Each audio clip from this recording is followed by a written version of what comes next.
नमस्कार मेरे प्रिय मित्रों, राधे राधे दोस्तों। एक बार फिर से स्वागत है आप सभी मित्र बंधुओं का हमारे चैनल द बुंदेलखंड स्टोरी पर।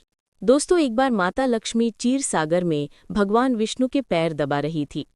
तो पैर दबाते दबाते माता लक्ष्मी ने भगवान विष्णु से कहा, हे प्रभु, आज मेरे मन में 3 प्रश्न उठ रहे हैं। यदि इन 3 प्रश्नों के उत्तर देकर आप मुझे संतुष्ट करेंगे तो मेरे मन को बहुत शांति मिलेगी। तब भगवान विष्णु कहते हैं, हे देवी, आखिर तुम्हारे कौन से 3 प्रश्न हैं? तो माता लक्ष्मी कहती है, हे प्रभु, वह कौन सी स्त्री होती है जिसके भाग्य में संतान सुख नहीं होता है? दूसरा प्रश्न है कि कौन सी स्त्री समय से पहले विधवा होती है? और मेरा तीसरा प्रश्न है कि कौन सा श्रृंगार करने से स्त्री को स्वर्ग में स्थान प्राप्त होता है? दोस्तों, तब भगवान विष्णु कहते हैं कि हे लक्ष्मी, ये तुम्हारे तीनों प्रश्न बहुत ही ज्यादा महत्वपूर्ण हैं। जो भी व्यक्ति इन तीनों प्रश्नों के उत्तर समझकर इस पर्याप्त ज्ञान को अपने जीवन में उतार लेता है, उसे जीवन में सुख की प्राप्ति होती है। दोस्तों, भगवान विष्णु कहते हैं, हे देवी लक्ष्मी, अब मैं तुम्हें तुम्हारे तीनों प्रश्नों के उत्तर एक छोटी सी कहानी के माध्यम से देने वाला हूँ। इस कहानी के माध्यम से तुम अपने तीनों प्रश्नों के उत्तर ठीक तरह से समझ पाओगी। परंतु मेरी एक शर्त है, जब तक मैं कहानी सुनाऊं तब तक तुम्हें इस कहानी को ध्यान से सुनना है। तो माता लक्ष्मी कहने लगी, प्रभु, मैं आपको वचन देती हूँ कि इस कथा को मैं पूरे मन और लगन से सुनूंगी। आप कृपया उस कथा को आरंभ करें। तो दोस्तों, आप सभी से एक विनती है कि आप भी इस कथा को पूरा जरूर सुनें। इसे आधा अधूरा सुनना पाप माना जाता है। कथा शुरू करने से पहले कमेंट में जय माँ लक्ष्मी और जय श्री हरि विष्णु अवश्य लिखें। साथ ही वीडियो को लाइक करना ना भूलें। तो चलिए आरंभ करते हैं। प्रिय बंधुओं, भगवान विष्णु कहते हैं, हे लक्ष्मी, किसी राज्य में एक छोटा सा नगर था। उस नगर में एक सेठ रहता था। उस सेठ के 2 बेटे थे और सेठ के बेटों की शादी भी हो चुकी थी। सेठ की पत्नी और सेठ के बड़े बेटे दोनों का ही स्वभाव दुष्ट प्रवृत्ति का था। इसलिए सेठ की पत्नी अपने बड़े बेटे की पत्नी से बहुत ही ज्यादा प्यार करती थी। मगर छोटे बेटे की पत्नी जो थी वो बड़े ही अच्छे स्वभाव की थी और वह एक पतिव्रता स्त्री भी थी और पूरे घर का सारा कामकाज भी वो अकेले ही करती थी। इतना कुछ होने पर भी सेठ की पत्नी और बड़े बेटे की पत्नी छोटी बहू का हमेशा ही अपमान करती रहती थी। दोस्तों, भगवान विष्णु कहते हैं, हे लक्ष्मी, सेठ के बड़े बेटे की बहू को एक बेटा था और छोटी बहू को एक पुत्री थी। सेठ की पत्नी हमेशा पुत्र को लेकर छोटी बहू को ताना मारती रहती थी, लेकिन वो क्या कर सकती थी? वह हमेशा उनके ताने सुनती रहती थी।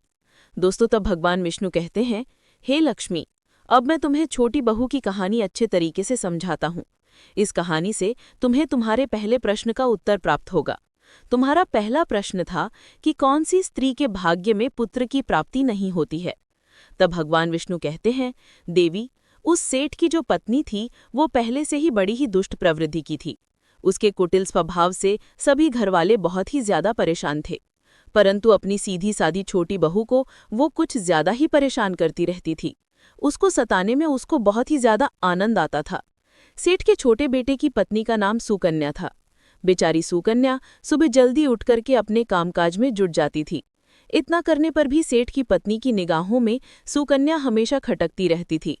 एक दिन की बात है, सुकन्या घर में झाड़ू लगा रही थी तो सेठ की पत्नी बोली कि तेरे हाथ में जान नहीं है क्या? तू जल्दी जल्दी झाड़ू लगा। मैं मंदिर जा रही हूँ। मेरे लौट कर आने से पहले तू भोजन बनाकर तैयार रखना और आते ही मैं उस भोजन को ग्रहण करूंगी। और सुन, अन्न का एक दाना भी बर्बाद न हो पाए। बेचारी सुकन्या करती भी तो क्या, वह अपनी सास की बातों को सुनती रही। तब घर की सफाई करने के बाद सुकन्या खाना बनाने में लग गई।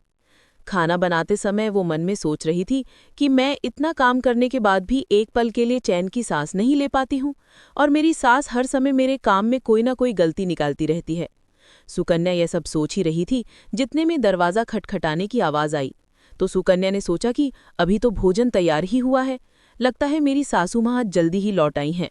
जब सुकन्या ने दरवाज़ा खोला तो उसने क्या देखा कि बाहर दरवाजे पर एक सन्यासी महात्मा खड़े हैं। दोस्तों, वो साधु महाराज सुकन्या से कहता है कि बेटी, तेरा सुहाग अमर रहे, बाबा को कुछ भोजन करा दे, मुझे बड़ी तेजी से भूख लग रही है। दर्शकों, भगवान विष्णु कहते हैं कि लक्ष्मी, सुकन्या बहुत सुशील और संस्कारी थी।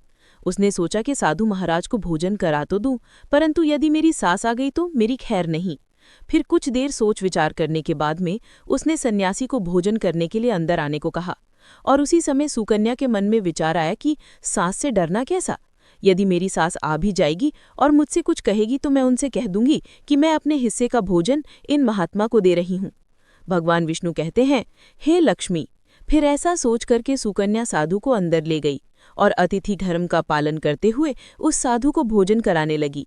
अभी साधु भोजन कर ही रहा था कि सुकन्या की सास आ गई और फिर साधु को घर के अंदर बैठा भोजन करते देख के उसका गुस्सा 7वें आसमान पर जा चढ़ा और एकदम से साधु महाराज से कहने लगी, यहाँ पर क्या किसी प्रकार का भंडारा या दावत नहीं चल रही है जो तो राह चलते भिखमंगों को घर में बिठाकर खिला रही हो।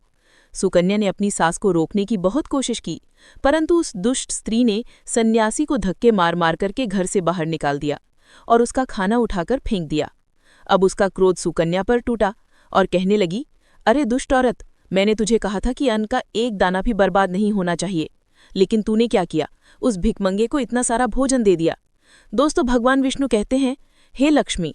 सुकन्या डरती हुई बोली, सासू माँ, मैंने सन्यासी को अपने हिस्से का भोजन दिया है, इसमें आखिर इतना गुस्सा होने की क्या बात है।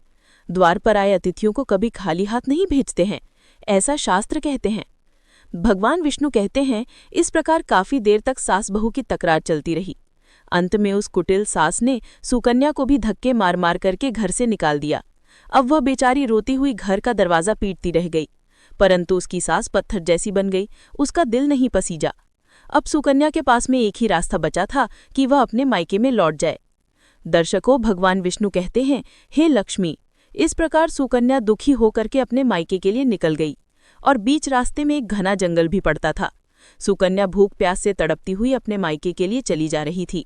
तभी अचानक जोरों से बादल गरजे और मूसलाधार बारिश शुरू हो गई। भगवान विष्णु कहते हैं, बारिश से बचने के लिए सुकन्या ने एक पेड़ की शरण ली, लेकिन वर्षा का वेग इतना तेज था कि बचना मुश्किल हो गया था। अब उसी पेड़ की जड़ में एक कोठर बना था। सुकन्या यह सोचकर उसमें घुस गई कि बारिश रुकने के बाद में वह बाहर निकल आएगी और जब तक वर्षा हो रही है वो कोठर के अंदर बारिश से अपनी सुरक्षा कर सकती है। दर्शकों, भगवान विष्णु कहते हैं, हे लक्ष्मी। जब सुकन्या उस पेड़ के कोठर में घुसी तो उस कोठर के अंदर उसे एक साधु मिले। फिर संत ने कहा, बेटी रोना बंद करो। मुझे मालूम है कि तुम्हारे घर वाले तुम्हारा अनादर इसलिए करते हैं कि वह दुष्ट प्रवृत्ति के हैं और तुम्हें ताना इसलिए मारते हैं कि तुम्हारी जेठानी को पुत्र की प्राप्ति हो गई है और तुम्हें अभी तक पुत्र की प्राप्ति नहीं हुई है। इसलिए तुम चिंता मत करो, मैं तुम्हें एक पर्ची देता हूँ। इस पर्ची में जो उपाय लिखा है उसे पूरी निष्ठा से करना और फिर तुम्हें एक गुणवान पुत्र प्राप्ति होगी। दर्शकों, इस प्रकार वह संत महात्मा पर्ची देकर वहां से अंतर्ध्यान हो गए। उधर जब वर्षा बंद हो गई तो सुकन्या को ढूंढता हुआ उसका पति वहां पर पहुंच गया और फिर सुकन्या मायके न जाकर उसी जंगल में एक कुटिया बनाकर रहने लगी। भगवान विष्णु कहते हैं, हे लक्ष्मी। एक दिन की बात है, सुकन्या को पुत्र का ख्याल आया और सोचने लगी कि यदि मेरे पास में भी एक पुत्र होता तो ससुराल में मेरी भी इज्जत होती। वह ऐसा सोच ही रही थी कि उसे उस संत की दी हुई वो पर्ची याद आ गई और जब सुकन्या ने पुत्र प्राप्ति के लिए उस पर्ची को पढ़ा तो उसमें लिखा था कि बेटी, पुत्र प्राप्ति के लिए हमेशा स्त्री को रात्रि के समय पुरुष के बाएं तरफ सोना चाहिए। ऐसा करने से कुछ समय के बाद में बाएं करवट लेटने से नाक का दायां स्वर और दाहिनी करवट लेटने से नाक का बायां स्वर चालू हो जाता है। और फिर जब भी पुत्र प्राप्ति की इच्छा हो तो उस स्थिति में मिलन से पहले यह निश्चित कर लेना चाहिए